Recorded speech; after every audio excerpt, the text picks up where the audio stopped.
Afade Guaho Sikan Conception. Online producer guni gi the buzz talk show gi Egan dan si Senator Jesse Lujan. This radio station caters actually not just to the Chamorro people or the people that are native to the island of Guam, as well as our visitors that have called themselves Guamanians over the years. It's just so diverse. We do not have a selected listener group per se. Di una na klaseng tao to may kung guesti. Because of, once again, the diversity that we have to approach the people out there as a whole. So, Biba, the Estina Station, Bantasa Matsotsugi, Afa Matsotsugi, Pago, Umananawa, Taski Managwits, the Tau Gilutan. The impact that KUAM had on me, and that has on me up to this minute, is still the same. I mean, I'll be very, very. It would be remiss of me not to mention that KUAM played a part in my musical career, as it were. I'm very, very proud to be a part of KUAM now. Biba, Isla 63.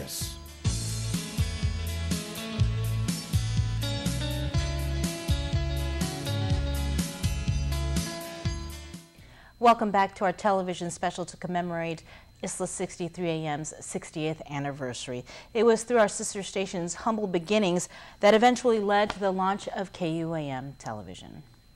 When KUAM TV signed on the air, acting governor of Guam, William T. Corbett, called it, quote, a milestone in the progress of Guam, which points to the way to further economic and social gains for our territory.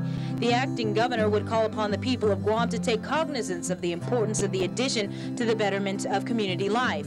It was Sean Hanna who would anchor KUAM's first television newscast.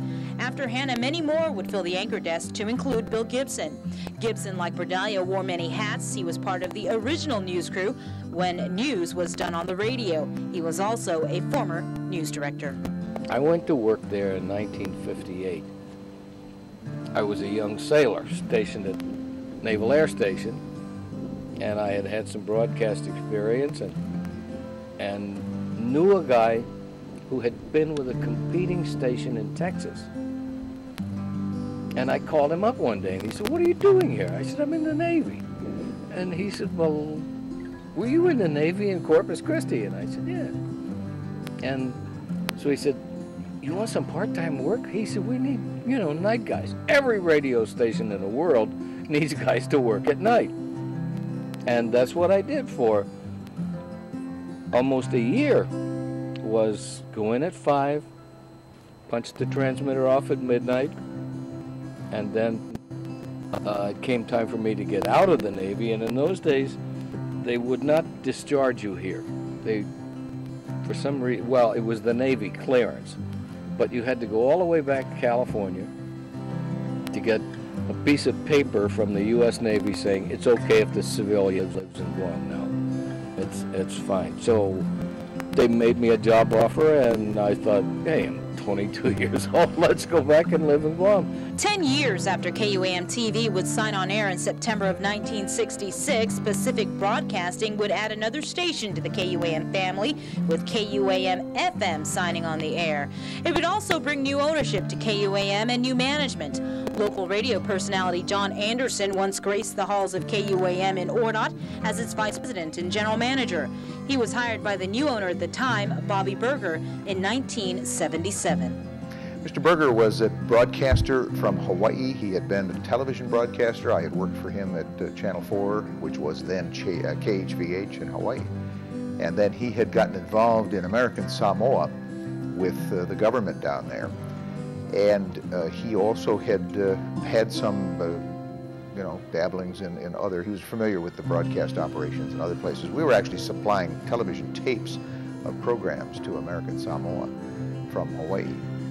And when Scott Kilgore got in trouble, which was basically after Super Typhoon Pamela in May of 1976, he was close to going bankrupt.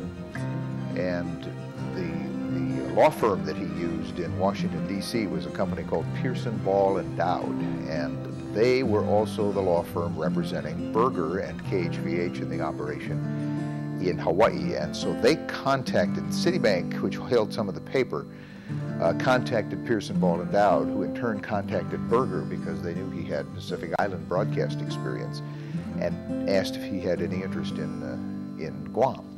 And he said, sure, let me fly out and take a look. Since then, KUAM has continued to grow. In August of 1990, the stock of KUAM AM, FM, TV, Pacific telestations would be under the control and ownership of the Micronesia Broadcasting Corporation.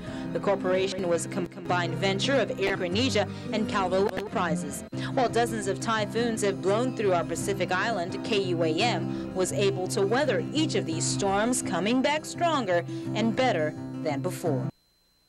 Well, it would not be a celebration of Isla 63 AM's anniversary without Chamorro music. Stay tuned, we've got something special coming up next.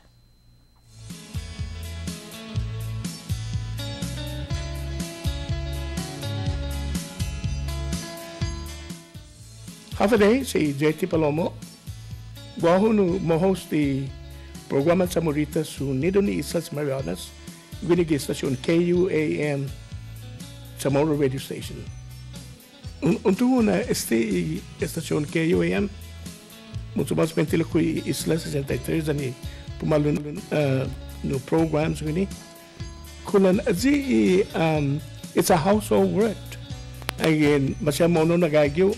Tenga fina matay, fina no fandango, fina guput, mafais no pagu. Hey, gagyo no na masosotsogi KUAM, and it makes me very happy for people to remember us as employees when we go out there. They look at us and then they think of KUAM. They don't really think that we're Zeti Palomo, we're Island Girl, we're Mike Kamatsu, or we're Sus Chamorro, but we are KUAM.